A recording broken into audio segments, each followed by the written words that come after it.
Alors, dans cette intervention, en fait, je vais me pencher sur le groupe parisien Les Fils de Tepu, qui a comme particularité l'éclectisme musical qui les amène à être programmés aussi bien dans des festivals de jazz que dans des festivals de rock ou de musique du monde.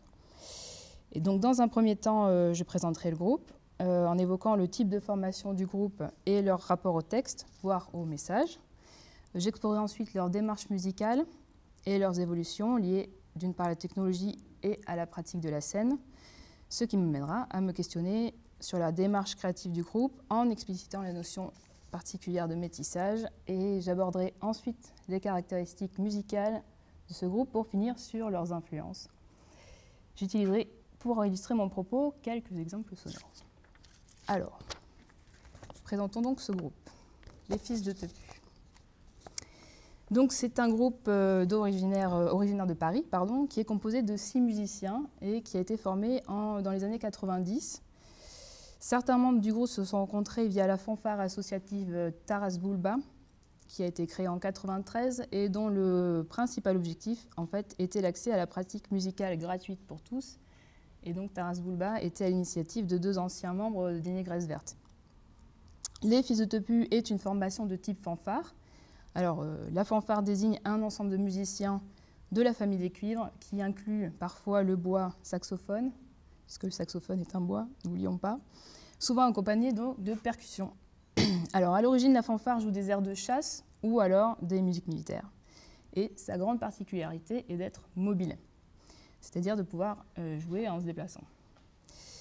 Alors, si le groupe Les Fils de Tepu a commencé à jouer dans la rue, celui-ci est rapidement monté sur scène, ce qui entrave la déambulation, forcément. Et ceci est un point important, car la scène implique souvent une électrification, et je reviendrai sur ce point ultérieurement. Alors, dans le groupe, les instruments principalement présents sont les suivants. Donc, on a une section cuivre qui est composée d'une trompette et d'un trombone basse, qui est accompagnée par un saxophone baryton. La section rythmique comprend une batterie et une basse qui se déclinent sous plusieurs formes. Donc, ça peut être un sous-bassophone, par exemple, donc, qui est de la famille des cuivres. Une contrebassine, donc c'est une bassine avec une corde dessus, enfin, voilà. Ou plus récemment, donc une basse électrique. Un instrument à cordes s'immisce dans cette formation, c'est le banjo. Et avec l'arrivée d'un nouvel instrumentiste qui est Kader Hadi, le banjo peut parfois laisser place aussi à la guitare électrique ou à la guitare acoustique. Et donc cet instrument particulier implique déjà une sonorité. Alors, au niveau de l'engagement, si les Fils de Tepu en fait, ne se présentent pas vraiment comme un groupe engagé ni un groupe à message, ils ne nient pas l'existence de ceux-ci par des moyens détournés et assument personnellement leurs opinions qui sont proches au sein du groupe. Les membres sont relativement d'accord. Alors l'un des membres du groupe disait, je cite, « Je pense qu'il y en a, entre parenthèses des messages, mais ce n'est pas au premier degré. Il est possible de trouver dans leurs textes certaines thématiques qui sont sujettes à débat ou à controverse, alors traitées avec humour, par l'absurde, par le décalé, par la métaphore, le sous-entendu, etc. » Donc je vais vous donner quelques exemples. Dans la chanson Bogdanov, donc, le thème abordé principalement, c'est le nucléaire. Donc voici les paroles. « En vacances au lac Baïkal, sur la plage de la Centrale, sous le soleil hivernal, j'ai rencontré une fille bicéphale. Elle s'appelle Natacha, une oreille, 2 nez, 3 doigts. Elle est née dans la misère, près de la centrale nucléaire. » Bon, donc là, on est plutôt dans l'humour. Voilà. Le second texte, les liaisons dangereuses, donc le thème abordé principalement les religions.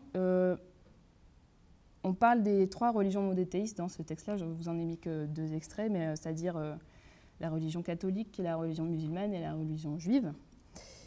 Alors, c'est la danse des tonsures, des rangeurs et robes de bure, chantant toujours le même refrain, Jésus revient.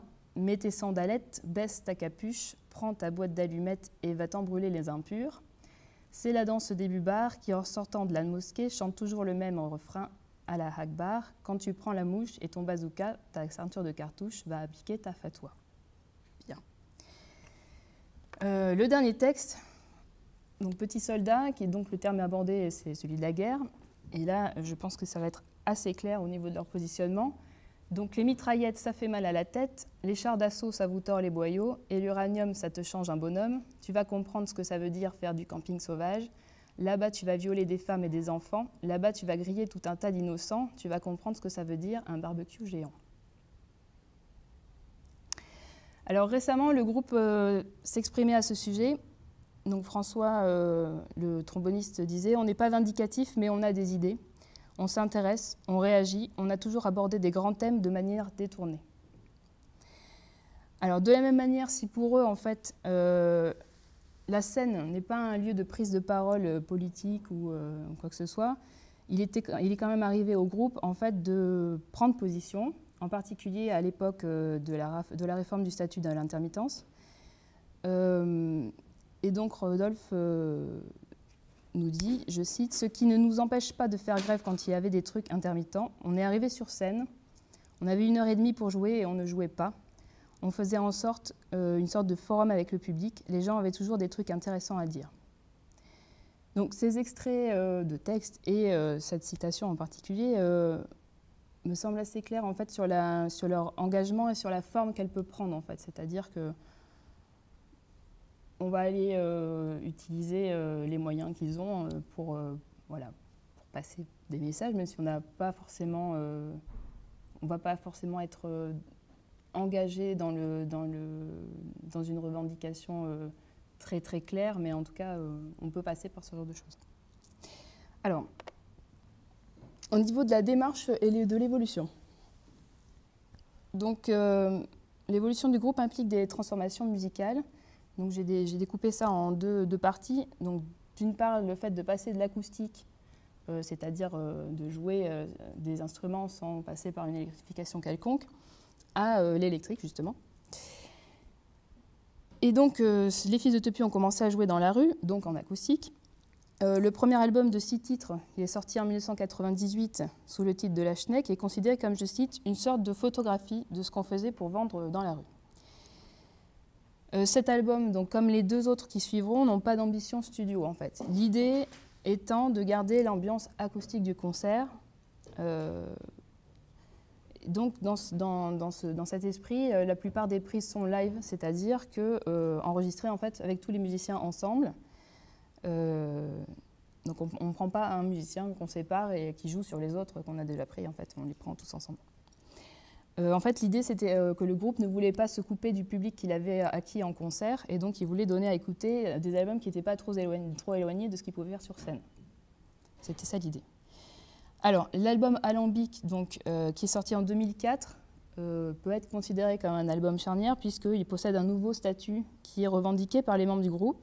Donc, je cite, « On voulait faire un album studio qui soit un peu plus produit, un album que l'on puisse écouter chez soi. » Donc, déjà, là, on voit qu'il y a quelque chose qui se passe. Cet album se revendique d'ailleurs plus rock que les précédents. Alors, qu'est-ce qui a changé ? Il y a 2 facteurs qui semblent influer cette évolution. Donc, d'une part, je l'ai déjà dit, mais l'arrivée de Kader Aldi, donc, qui est banjoïste, mais qui est surtout guitariste électrique et acoustique.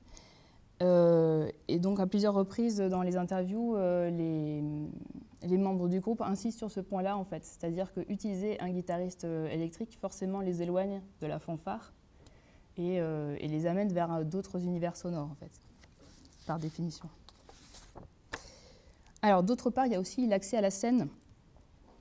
Et les membres du groupe sont plutôt conscients de cette évolution, c'est-à-dire que dans plusieurs entretiens aussi, ils indiquent que le fait de passer du monde acoustique au monde amplifié et donc électrique, via donc le passage sur scène, va aussi modifier les envies et la possibilité de création qui va avec ça.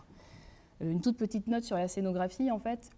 Quand on joue en acoustique, évidemment, on a la liberté de mouvement totale. Quand on est sur scène et qu'on a les micros et qu'on est plugué, etc., ça devient plus compliqué. Donc, pour la plupart du temps, en fait, ils utilisent des micros HF, ayant toujours un micro, en fait, pour la voix qui reste statique, en fait. Puis après, pour tous les autres instruments, ils peuvent se déplacer, sauf le batteur. Et bon, c'est un peu... Alors, il y a une nouvelle expérience qui va amener les Fils de Teupu, en fait, vers de nouveaux horizons sonores et musicaux, qui va influencer le dernier album du groupe. Et cette expérience, c'est un ciné-concert, c'est-à-dire la composition d'une bande-son pour 2 courts-métrages muets de Buster Keaton. Donc il y a One Week qui date de 1920, et Sherlock Junior de 1924. Donc, ce projet est intitulé Fils de Buster et qui se joue en live et incorpore une nouvelle instrumentation donc, qui utilise des instruments traditionnels, guitare, trombone, trompette, etc. Alors, ou reconnaissables, hein, genre kazoo, ce genre de choses, et des objets de toutes sortes, souvent détournés comme des tuyaux, des jouets, des coquillages, enfin tout ce qu'ils peuvent utiliser pour faire des bruitages en fait, hein, entre autres. Donc je voulais vous faire passer un petit extrait.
Bien, c'était juste histoire de vous montrer un peu ce que ça pouvait donner au niveau de l'instrumentation.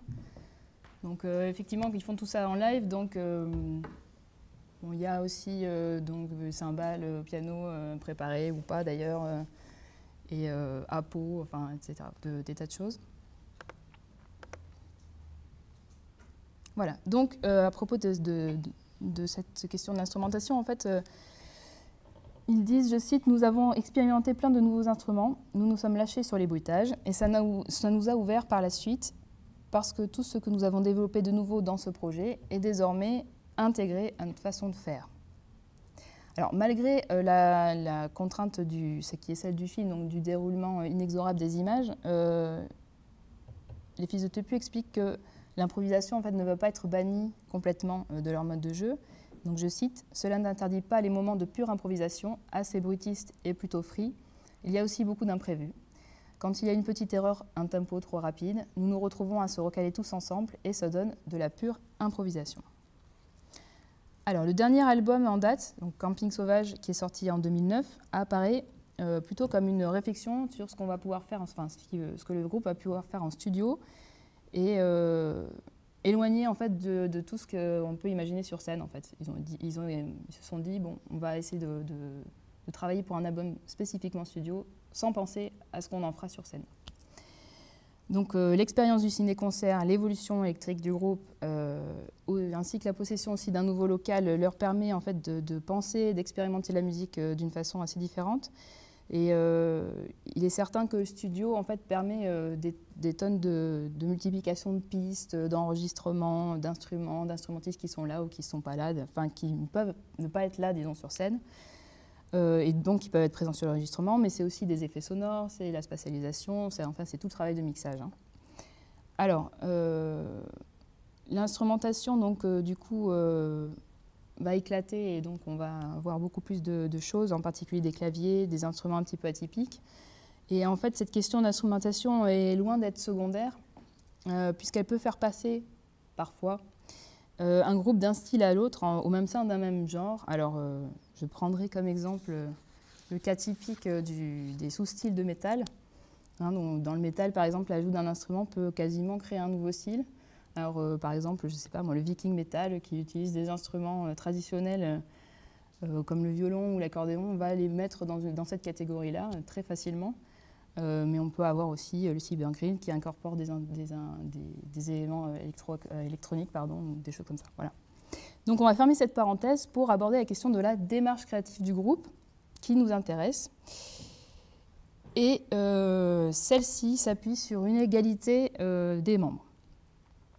Donc l'idée, c'est qu'il n'y ait pas de chef, qu'il y ait une proposition commune en fait, et que chacun va utiliser les idées des uns et des autres, et va la musique va se créer comme ça. D'ailleurs, la question des paroles est complètement secondaire. Hein. Le groupe se définit avant tout comme un groupe instrumental, où est aménagé ou non de la place pour le texte. Notons donc que jusqu'au 4e album, en fait, les compositions étaient donc du coup pensées pour la scène, ce qui va influencer sur la création et l'enregistrement.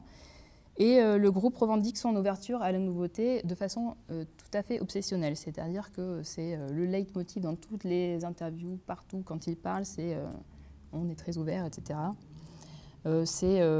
Chaque album va ouvrir un éventail nouveau, voilà. Et donc, ils vont même plus loin en disant, je cite, « C'est toujours la même formule, mais on rajoute des options en plus. L'album sonne simplement tepu. Le groupe reste un atelier, chacun évolue en totale liberté. C'est ce qui donne la richesse au groupe et à nos albums. » Alors, arrêtons-nous 2 minutes sur cette affirmation qui questionne, outre la question de l'identité musicale et sonore du groupe, la notion de métissage. Alors, la remise en cause de cette notion paraît n'est pas possible d'ailleurs, comme l'indique Serge Gruzinski. Alors, je cite, « Effet de mode ou non, du Brésil à Paris, de Mexico à Londres, le phénomène des mélanges est objectivement incontestable.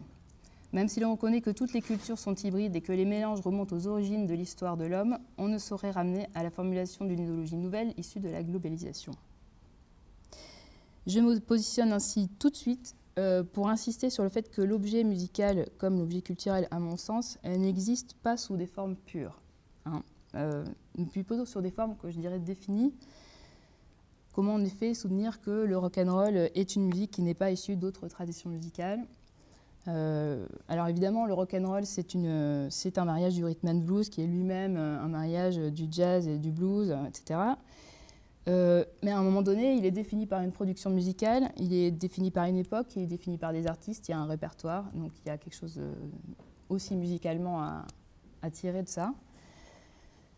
Voilà. Et la question du métissage aussi n'existe que dans l'altérité et l'extériorité. Ainsi, il y a, je cite, « Chaque élément doit conserver son identité, sa définition, en même temps qu'il s'ouvre à l'autre. » Il me semble important d'apporter d'ailleurs une précision concernant un terme qui est souvent rapproché en fait, à celui de métissage, qui est celui d'exotisme. J'en ai entendu parler tout à l'heure. Alors évidemment, en musique, ces 2 notions sont plutôt opposées. Alors comme l'indique Yves de France, je cite, « Le goût pour l'exotisme répond à une volonté de dépaysement sonore momentané, c'est-à-dire occupant une place non menaçante dans un univers culturel donné. Ainsi, une musique se part d'exotisme quand elle introduit des éléments étrangers qui doivent être reconnus comme tels et donc comme ne faisant pas partie du discours normal. Au contraire, le métissage adopte un mouvement permanent et un caractère intégrateur dans lesquels l'élément cité par l'exotisme comme élément d'étranger au discours devient, dans le métissage, la partie intégrante du discours musical au même titre que les autres éléments. » Alors, sans aborder les questions de domination culturelle ni de l'origine des musiques actuelles, elles-mêmes issues de nombreux métissages, penchons-nous maintenant sur les caractères musicaux du groupe Les Fils de Tepu. Alors, d'un point de vue musicologique, quels sont les éléments musicaux principaux qui donnent une musique singulière dans la production de ce groupe? Alors, premièrement, on a déjà parlé d'instrumentation, j'y reviens. Donc, c'est une instrumentation fanfare qui donc utilise particulièrement les cuivres et associés donc saxophone, et qui donne déjà une coloration, un type d'orchestration particulier, voire un répertoire. Et ce n'est pas un hasard si les deux composantes stylistiques musicales du groupe Les Fils de Tepu intègrent justement ces éléments. Donc d'une part, on a le ska, qui est un style musical jamaïcain qui est né à la fin des années 50 et qui porte en gros deux grandes caractéristiques musicales essentielles. D'une part, on a l'accentuation du contretemps allié à un tempo rapide, et deuxièmement, l'utilisation justement d'instruments avant, particulièrement des cuivres, auxquels s'ajoutent les saxophones. Or, on remarque que dans beaucoup de musiques de ce groupe, ces deux caractéristiques sont présentes. Donc, je vais vous faire écouter deux petits exemples.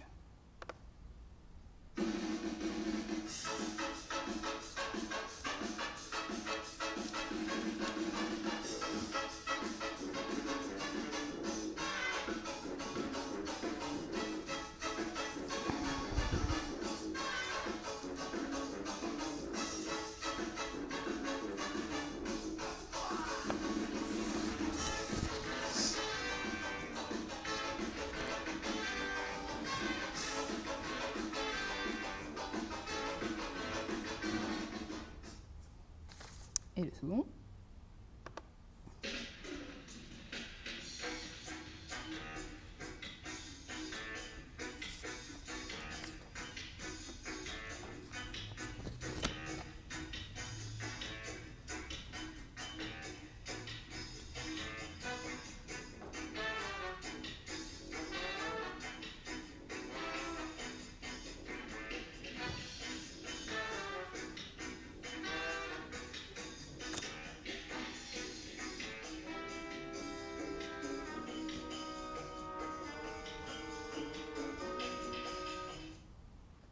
Alors, le groupe a longtemps été catalogué fanfare ska, en raison de nombreuses reprises donc de ska à leur début, une forte utilisation de ces deux aspects musicaux, et aussi la signature chez un label indépendant qui s'appelait Small Axe, et qui était fortement lié à cette scène ska reggae rock festif française.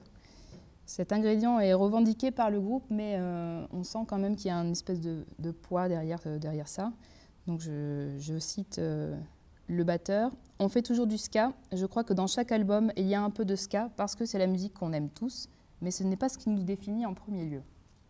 Au même titre d'ailleurs que celui de la fanfare, c'est François donc, qui ajoutera ça dans la même interview. Alors deux remarques font appel à ces propos. En fait, premièrement, il a noté que le ska français, ce qu'on appelait le rock festif ska français, est apparu à la fin des années 90, début des années 2000, avec des groupes comme Babylon Circus, la Ruda Salska, etc. Et sera vite associé donc à l'époque à une dénomination qui pour beaucoup va devenir négative et qui est celle de musique festive. Et les musiciens dont les Fils de Tepu, par exemple, préfèrent eux parler de musique populaire. D'autre part, en fait, il y a aussi l'hypothèse de la réticence au catalogage, simplement, et qui est à prendre en compte, même si les protagonistes du groupe m'indiquaient lors d'un entretien, je cite, « Le truc qui a été rigolo avec les Tepu, c'est que quand on a démarré le ska, le reggae n'était pas à la mode encore. Après, c'est arrivé à la mode, alors on a été groupe de ska. Puis la fanfare est devenue un peu à la mode, fanfare ska. C'est un peu passé, il y a eu un moment où le rock revient en France, c'était fanfare punk. La fanfare va disparaître, ça sera groupe de punk. On s'en fout, on fait tous des musiques qu'on aime faire. » Bref, je pense que c'est clair. L'autre élément musical fondateur du groupe Les Fils de Tepu est le jazz. C'est d'ailleurs le style musical qui est écouté par tous les membres du groupe, sans exception. Et donc, outre la question de l'instrumentation, dans laquelle on retrouve les cuivres, le saxophone, la batterie, la basse sous toutes ses formes, c'est plutôt au niveau de l'improvisation et la structuration des morceaux que cet apport est le plus clair. Alors, pour illustrer mon propos, je vais vous faire écouter un morceau en entier qui dure 3 minutes. Et donc je vous ai mis la structure sur le PowerPoint. Ah, bah, d'accord.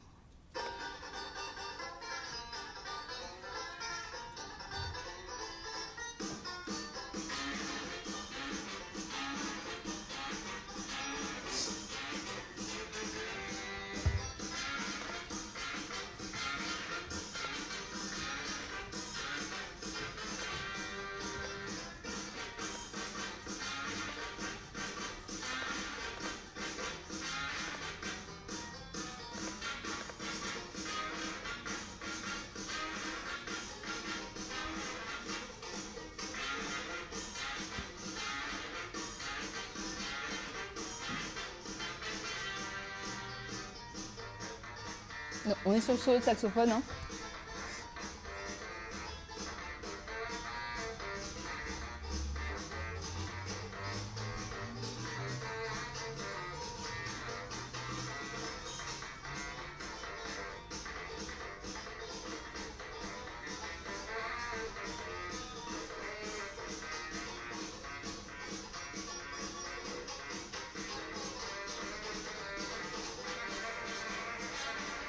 On repasse sur le thème.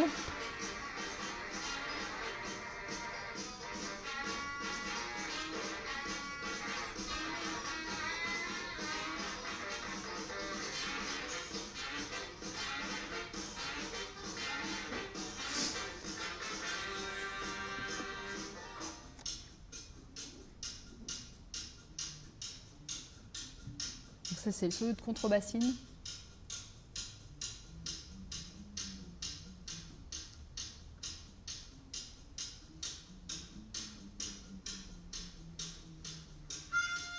Donc auquel s'ajoute l'harmonica.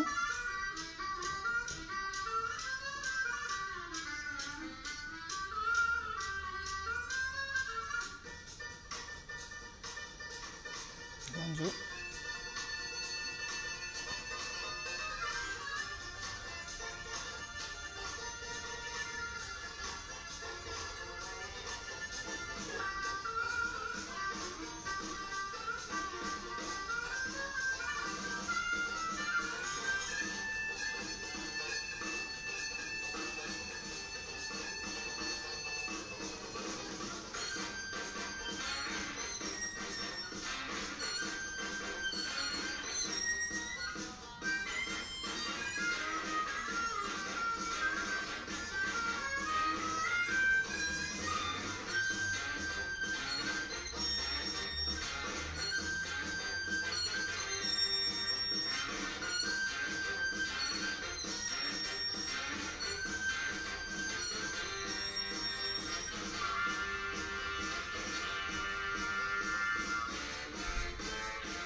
Alors, il y a d'autres pistes concernant leur spécificité qui sont en cours d'analyse et qui sont d'une part l'utilisation récurrente de chœurs qui sont traités de différentes manières.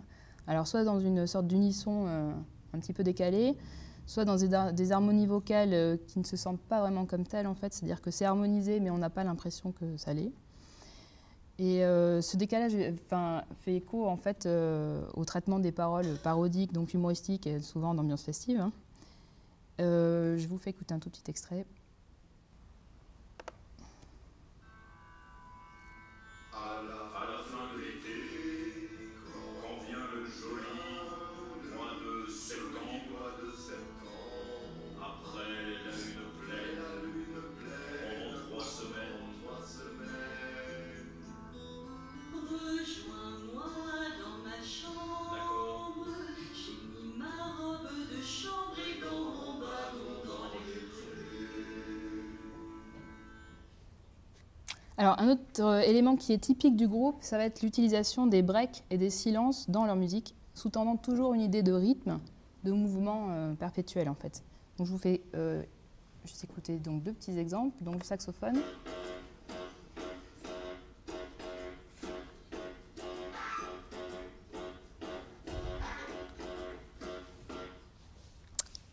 je squeeze l'autre parce que j'ai pas le temps. Alors, à ce mélange musical spécifique donc, que le groupe va nommer le son tepu, il est des morceaux dont les influences en fait, ressortent de façon plus ponctuelle et donc c'est l'objet de ma dernière partie. Donc on va parler des... Pardon des influences. Alors, la notion d'influence est un petit peu problématique parce que si on peut percevoir des ressemblances musicales, en fait, par exemple, les influences sont parfois complexes à saisir et ne sont pas forcément reconnaissables dans la musique d'un artiste ou d'un groupe, en tout cas dans un premier abord. Le second point qui a soulevé, c'est que dans cette notion d'influence, il y a un aspect sociologique, parce qu'en fait, plus que des ressemblances réelles, il s'agit surtout d'une revendication qui est consciente, qui est inscrite dans la parole du groupe ou d'un artiste. Et d'ailleurs, ça paraît plutôt cohérent de reconnaître l'influence des personnes qu'on va admirer. Par contre, évidemment, les influences qu'on n'a pas trop envie de dire, celles-là, on les évacue du discours. Ça ne veut pas dire qu'elles n'y sont pas, par contre. Donc la parole des acteurs n'est pas vraiment d'une objectivité totale, hein, puisqu'ils sont impliqués. Cependant, ce n'est pas vain de la prendre en compte. Donc il faut aussi l'associer, évidemment, à une oreille exercée, et ça permet de faire jaillir quelques pistes. Alors, sur les influences revendiquées par le groupe, il y en a quelques-unes, et dans l'heure des interviews, ils vont souvent revenir sur cette question. Donc, en fait, il y a plus de 10 ans de différence d'âge entre le plus vieux et le plus jeune, donc les cultures musicales sont un petit peu différentes au sein du groupe. Et donc, il existe un fond commun qui est le jazz, le ska, par exemple, hein, mais après, il va y avoir aussi tout un tas de choses, comme par exemple Frank Zappa, Mr. Bungle, les Beastie Boys, Metallica. Toutes ces choses-là sont des choses qu'ils citent, eux. Je vous fais écouter 2 petits extraits. Si ça rentre dans les 5 minutes, ça sera très bien. Tout petit. Alors, tout petit, celui-ci.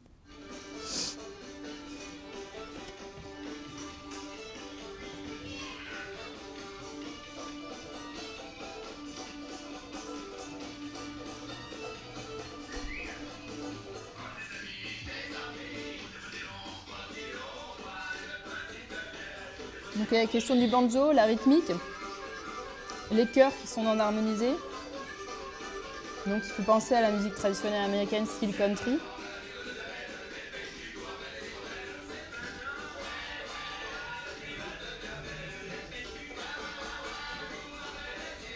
Est-ce que si je fais ça, ça a marché? Oui. Alors celui-ci, c'est plutôt sur une musique, on va dire, plus vers le heavy metal. Donc saturation des guitares, rythmique assez rapide rock, et on va avoir sur la fin de l'extrait en fait des sons gutturaux dans la voix.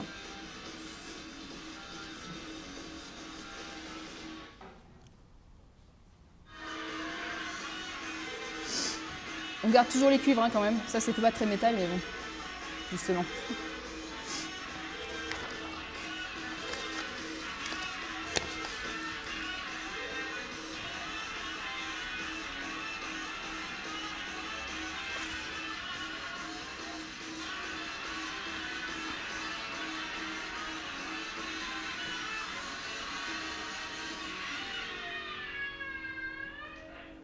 Alors, pour conclure très rapidement cette intervention, je voudrais évoquer les pistes d'analyse pour le travail en fait, de décodage musical des influences et des mélanges d'un point de vue analytique. Donc, globalement, de nombreux styles musicaux en fait, possèdent des rythmiques très caractéristiques. Donc, j'y serai par exemple, et entre autres, le punk, le disco, ont vraiment des caractéristiques rythmiques très, très reconnaissables. L'instrument et l'orchestration du groupe, qui peut aussi être un élément d'information important. C'est-à-dire utiliser une guitare acoustique, un tambourin, ça n'a effectivement rien à voir avec le fait d'utiliser une guitare électrique et une batterie, c'est des options esthétiques. Hein. Et dans la question de la structure, la place de l'improvisation, la façon d'improviser, ça va être aussi un élément qui peut être révélateur. En effet, dans le jazz, l'improvisation est globalement structurée autour de l'alternance solo-tutti sur une grille d'accords qu'on va répéter, les improvisations rock, par exemple, mettent en valeur des instruments complètement solistes. Je pense par exemple à certains solos de batterie dans des groupes de métal ou des solos de guitare dans les groupes de rock, évidemment. Et enfin, il y a une question centrale qui est celle de la mélodie et de l'harmonie, qui d'ailleurs est plus une question qu'il faut se poser d'un point de vue créatif, c'est-à-dire que l'utilisation d'instruments, de gammes, de techniques, sont souvent en fait des façons d'obtenir une sonorité, plus que l'envie réelle en fait, d'utiliser des techniques pour ce qu'elles sont. En fait. Donc on va plaquer sur un style, d'un style sur autre chose. Et d'ailleurs, il est fort à penser que souvent, ces pratiques-là ne vont pas du tout être conscientes. Donc, voilà. Je vous remercie de votre attention.